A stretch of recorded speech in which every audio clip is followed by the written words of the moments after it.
Hi, my name is Nadia, and this is the first episode of the Intuitive Move podcast, the place where we shut our minds, open our hearts, and we overshare as well. So, I wanted to first say a little bit about me. So, I am originally from Argentina. I moved to Australia in 2019, over 6 years ago now, and I work as a project manager for the government. Back in Argentina, I studied engineering and I finished my bachelor degree there. That helped me to move to Australia and I got a skill visa, which very recently I got the permanent residency, finally. Now that I am a permanent resident in this beautiful country, which is Australia, now I find the need of doing something more. And in the last few months, I've been craving create a project that excites me and motivates me to share my truth, to share my journey, to share everything, my transformation, what got me here. So the intuitive move summarizes everything that I want to share in the world. It's a safe place where we are going to discuss everything, what makes sense, what doesn't make sense, the hiccups, the little wins, everything. Hopefully, it will be a community and hopefully, we can address any questions that you have about your own journey. My biggest dream is that we all connect very closely with our intuition and we can use it in our favor. We can use our intuition as another skill, just as you have the writing skill. So the intuition is a skill and it's especially useful when you work with people, with teams, and also if you work by yourself. If you are able to hear and follow your intuition, you'll find that every task, every work that you do every day, it will become easier and not in a lazy way. And doesn't matter what other people think of you, but matters that if there is a way of living life in a much easier way, so there will be more room for happiness, there will be more room for doing exciting things, following hobbies. So, my biggest hope and dream is that we all can connect with our intuition and make it the protagonist of our lives, the big driver, the voice that we follow in everyday tasks. So, today I'm going to share a little story about me and I will answer the question that I got asked the most. So, why Australia? Why did I move to Australia? And now that I see it now after 6 years, I think, wow, that was a big intuition call that I followed. I jumped on a plane on a one-way ticket, even though I had a working holiday visa, completely temporary visa. I knew that I was moving to Australia for a long time. So let's talk about stories where we followed our intuition and it went well. In another episode, don't worry, we'll share those stories where we didn't follow our intuition and we got into deep trouble. But today, let's start on a bright note and I'm going to share. So, why did I move to Australia? The truth is, at that time, I didn't know about intuition. I just wanted to do it and I did it. That's how I saw it. But in reality, now that I see it, it was a really big call. So I moved to Australia in 2019. I had no real plan, although I'm a little planning person and I did a lot of research. I had the first 3 months of my 12-month visa planned.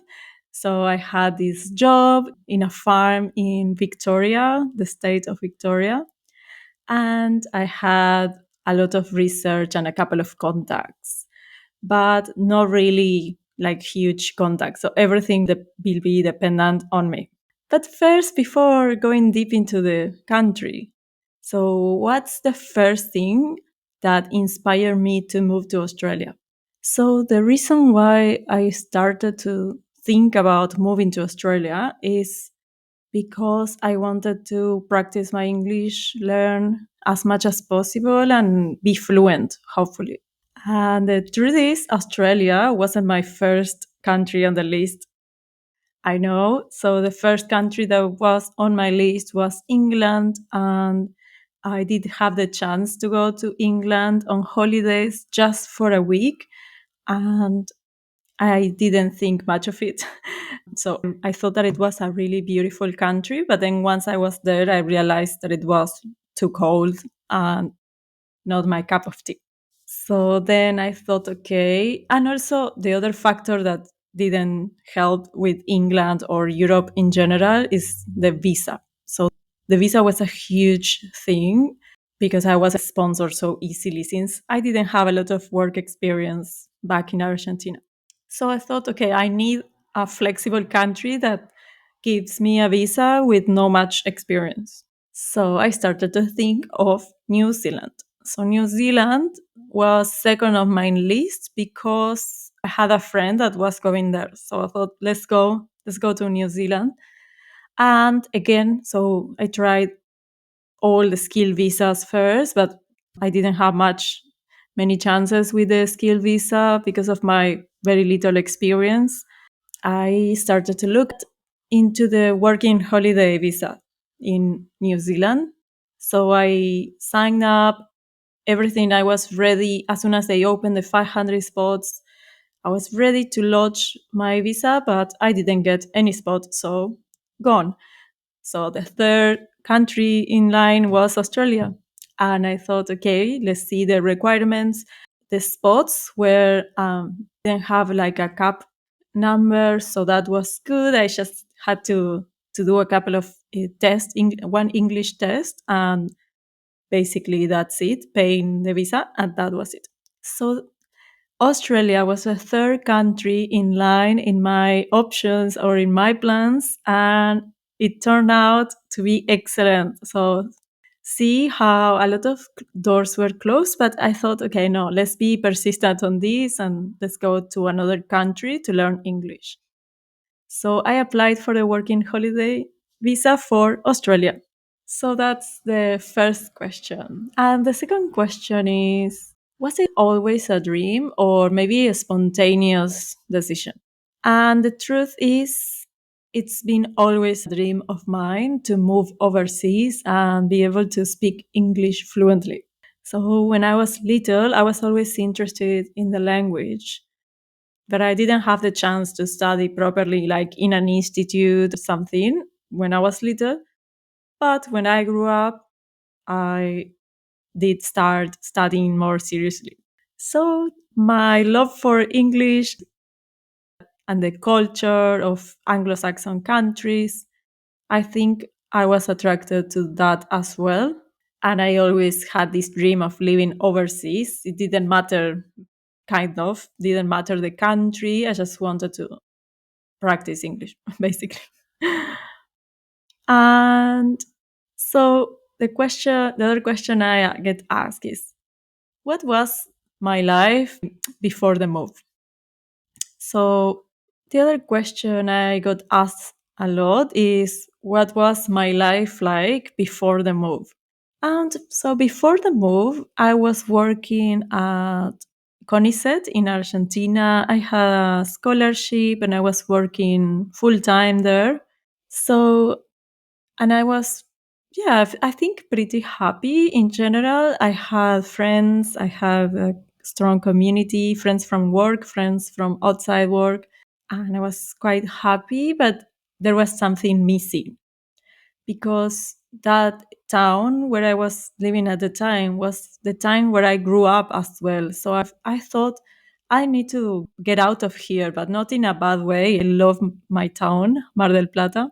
I thought I need to see something different. I even tried to move to other provinces in Argentina, but believe me, it was harder to move provinces than move country for some reason.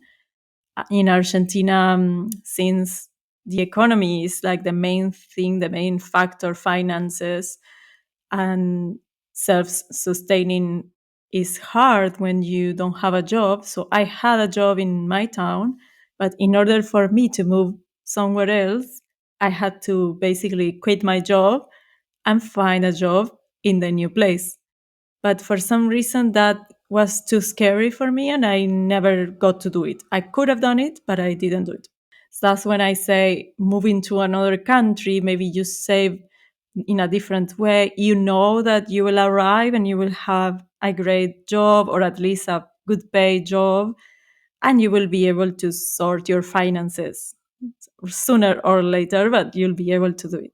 And so before moving, I was quite happy, but right after planning, between my planning and my moving was around 6 months. And those 6 months were a little weird. I tried to make the most of my city. I tried to go out with my sisters as much as possible. So it was really nice. I think I really appreciated my city, my town, a lot before leaving because I knew that it was really nice. Um, what were your biggest fears while planning your trip? Oh, well, my biggest fears before my trip were I had this catastrophic thought about what if I never find a job? Like that was the classic one. What if I never find a job? Well, I thought, well, if I don't find a job or if I don't know, lose the job that I got, then I'll be a cleaner. It doesn't matter. Like I do whatever in order to survive and try to stay in Australia as much as possible. And so those were the main ones, I think. The finances.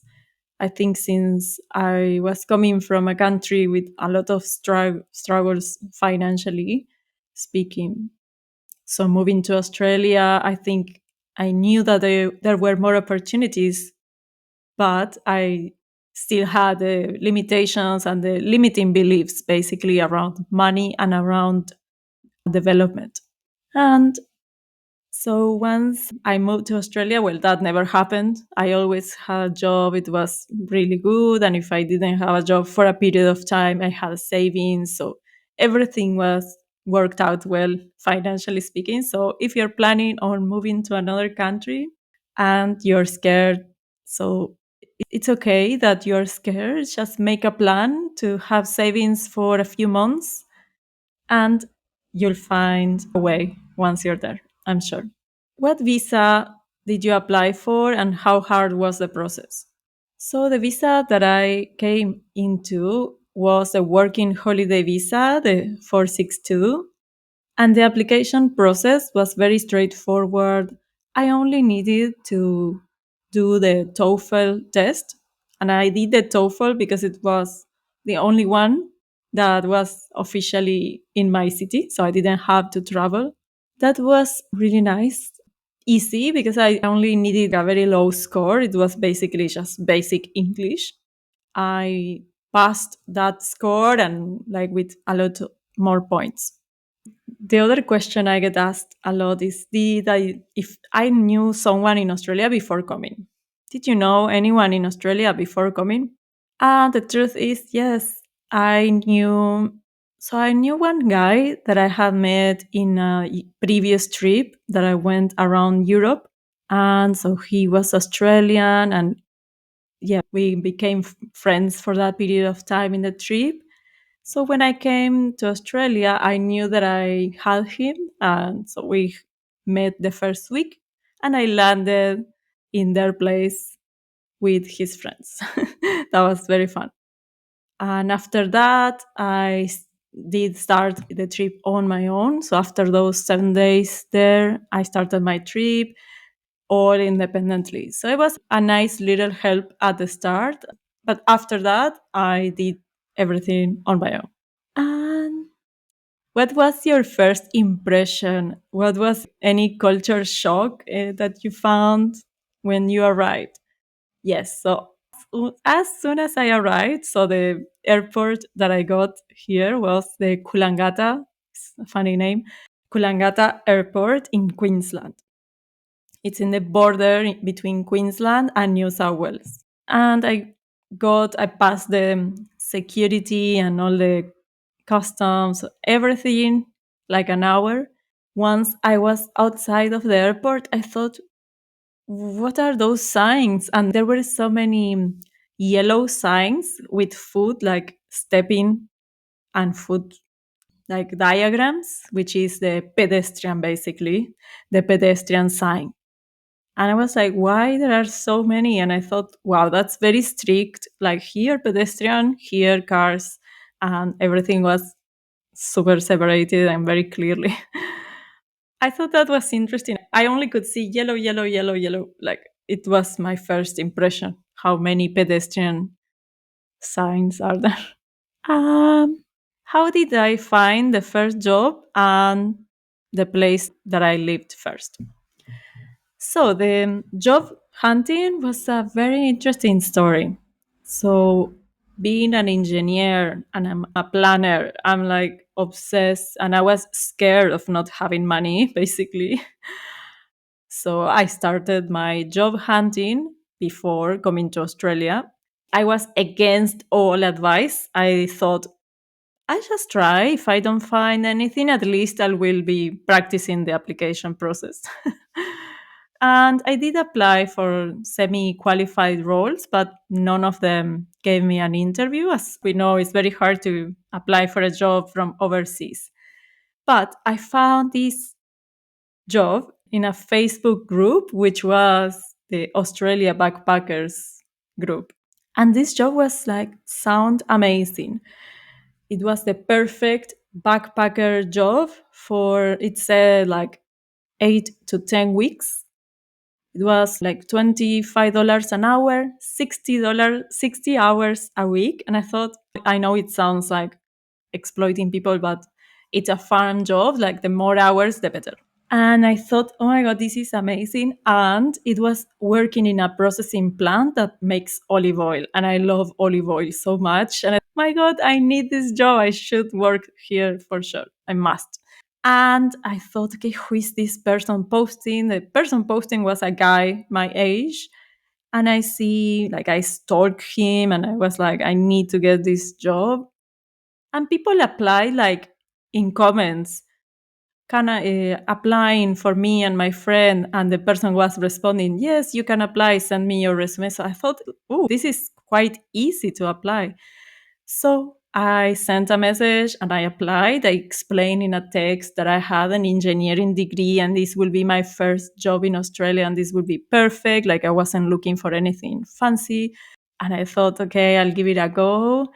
And he did respond, coming back and forth a few times. And finally, he called me. He tried to call me, and I don't know how, but the call came in. And yes, so the call came in, and I picked up, and congratulations, you got the job. And I was back in my hometown still. So I was so happy. I couldn't believe it. At first, I thought, no, this must be a scam. This must be, I'm sure I arrived and there is nothing. Like, I still had this negativity and fears with me. So that was amazing that I secured that job. And it was an amazing experience. And by the way, so this was Cobram Estate. And I love Cobram Estate olive oil. Until this day, I keep buying it. I love everyone there. And I love their olive oil. And let's do a few more questions. So, so the first, how did I find a house? So, when I first arrived, I didn't have to rent any house until many months after. So, what I've done is I was staying in hostels. So, I was staying in hostels in the days in between, before the job, and even after the job. I was always in hostels. And in the time that I was working in the olives, I was living in cabins provided by the company. So that was really good. They were $30 a week. I will never forget that. So good. We saved a lot of money there. And the first house that I rented a bedroom in a house. So I found the house in a website called Flatmates, and it was a really nice house and I rented a room for a really nice, good, cheap money. So that was my first house in Laura, Victoria. And the other question I was asked the most is, did your salary or your work life balance feel improved? How did you feel about your salary and your work life balance? So while I was working in the farm at the olives processing plant, I felt like I was able to make a lot of money, even though it was a very, as I said before, $25 an hour, like almost minimum salary.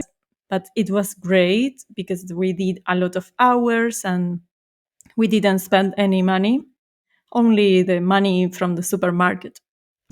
During that time, I felt like I always had money for little treats and going out, even though there weren't many places to go out there. But I was able to, I don't know, go on little getaways in the weekend and go to every now and then and buy clothes. So that was really good. But then once I moved to Melbourne Metro, so I moved to, actually, no, it's not Melbourne Metro. So Greater Melbourne, when I moved there and I started working, 38 hours a week, and I was earning more or less the same per hour. That's when I felt like I didn't have a lot of life quality. Like, it was a starter salary, so it makes sense that you don't have like money to go on holidays very often. But I still managed to keep saving, to keep maintaining my money, and my life quality improved with time. Maybe the first 6 months working Monday to Friday were a little tough, but then the following 6 months I felt much more organized, and I even bought a car. So everything helped for the next step and the next step. Then I got a little better job over there with more money per hour. So it was, every time it was a little better and better and better. And one thing that I've done is I always try to keep my expenses the same. So I kept, even I was lowering my expenses with the years. The first 3 years, 4 years in Australia, I was spending the same amount of rent, which is not very common because there was some inflation, not huge, but there was some inflation. So, for example, I paid $180 per week when I first rented my first bedroom in 2019, and which was half of the rent. So I was basically paying less money because of the things, how I found that house, and I found the previous room. I was always paying like maximum 180 per week, which was really, really good. So the life quality definitely improved with the years. The first year I was a little thrifty and I was organized and saving in every little penny. But then the second year, maybe I was buying a little more, like basic needs like clothing and shoes. And the third year, a little more, but always trying to keep my expenses so I could keep saving. Otherwise, you're always the same. So that was really good. Yes, my finances and life quality improved with time. And what's the biggest opportunity you've had professionally? I think the biggest opportunity I've had professionally was, I think, my current job. That was, I think, the biggest opportunity that I had professionally. So I currently work for the Western Australia government, and I find these opportunities is great. I'm extremely happy. I'm very grateful to work for the government for the first time. I've been working for them for 10 months and I can't stop feeling grateful. I feel so good. I feel like my work, even though I'm a number and yes, I'm an employee, but I feel like I can make a little bit of a difference.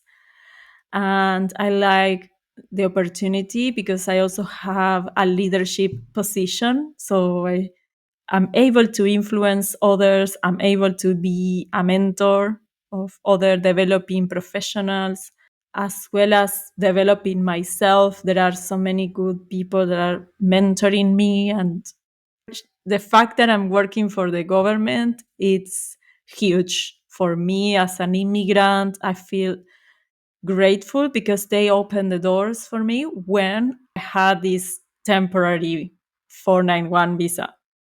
And they didn't care. They hired me because the contract period was within the visa period. And I feel so grateful. Now that I'm a permanent resident, of course, I'm going to stay there. And I really feel like I can contribute back to the community. So I see it this way. I can work for a private company. And of course, if I align with values and mission and everything that you like, but the money will be going and my contribution will become money that will go to the owners or the shareholders of that company.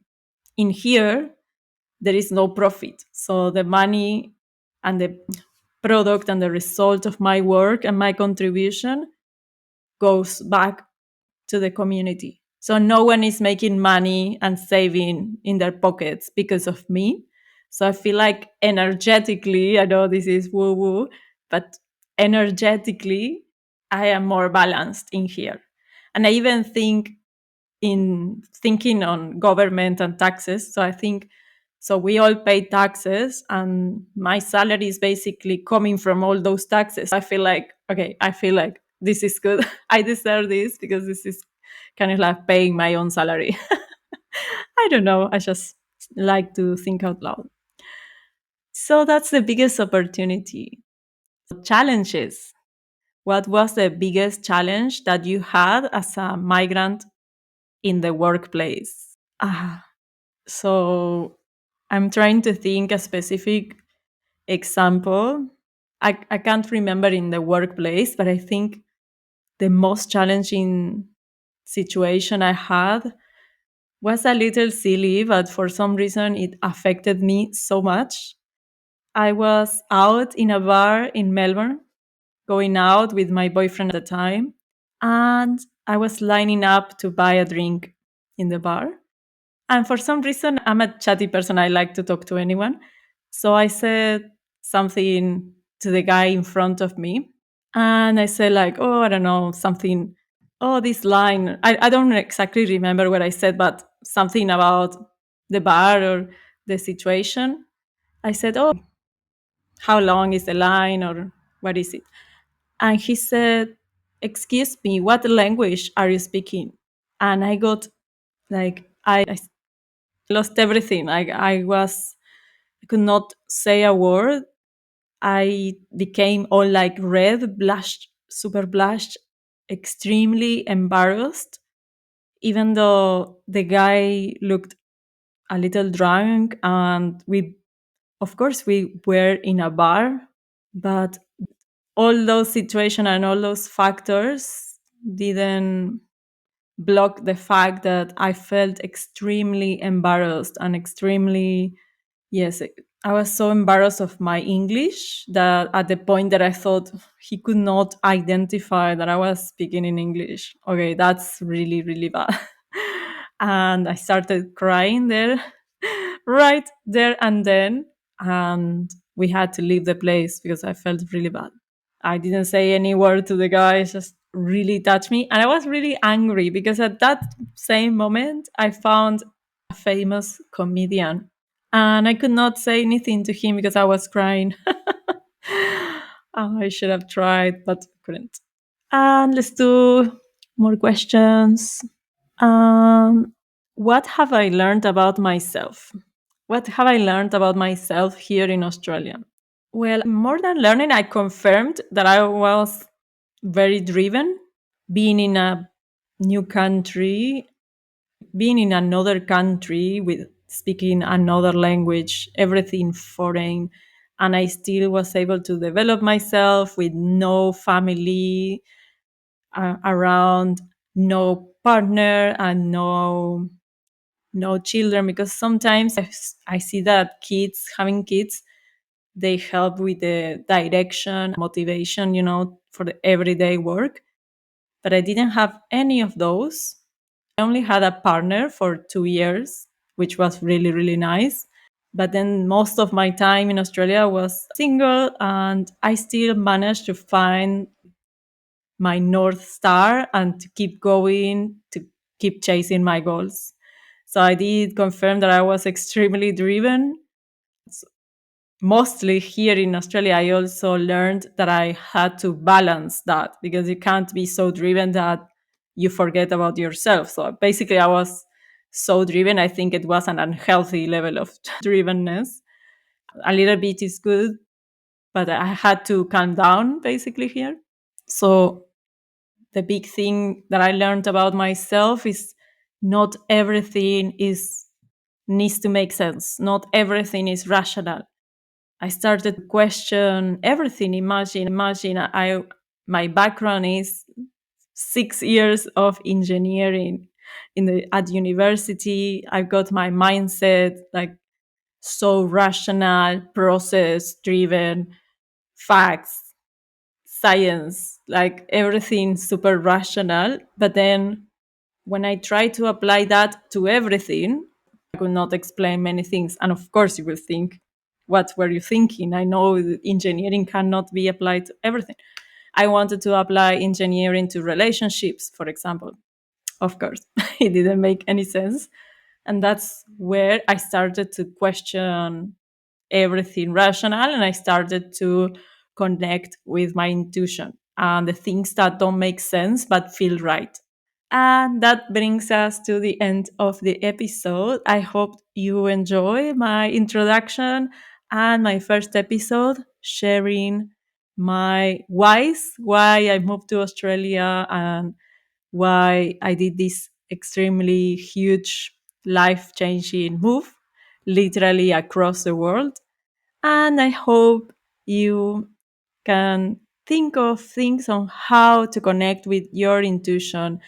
And hopefully, you will share moments where you followed your intuition and it went really well, even better than you could imagine.